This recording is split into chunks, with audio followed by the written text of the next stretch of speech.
ஒவ்வொரு சமூக ஆர்வலர்களும் சமூக சேவை செய்யும் நபர்களும் தங்களால் இயன்ற மக்களுக்கு சேவை செய்யும் ஒரு நல்ல எண்ணத்தில் மக்களுடைய குறைகளை நலத்திட்டங்களை சுட்டி காமிக்கும் விதமாக அவங்களுடைய தகுதிக்கு ஏற்பவாறு முகநூல்லையோ வீடியோ வாயிலாகவோ அவங்க சுட்டி காமிக்கிறாங்க, அதிகாரிகளோட கவனத்துக்கு கொண்டு சென்றாங்க.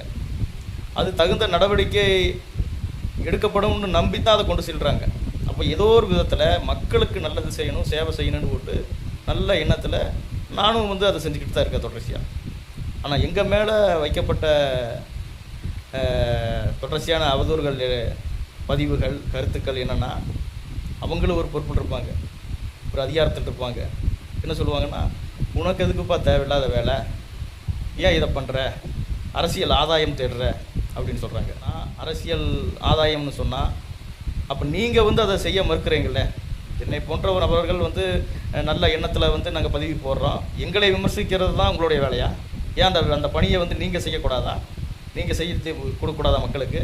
இப்படி நானும் நினப்பேன்ல.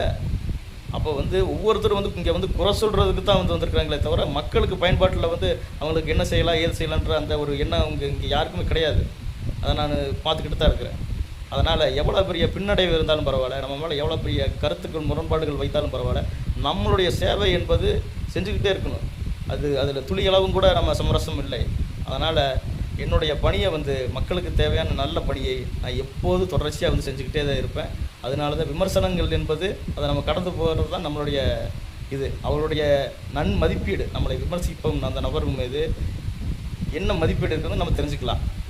புரியுதுங்களா? அதனால் விமர்சனத்தை கடந்து செல்வோம்.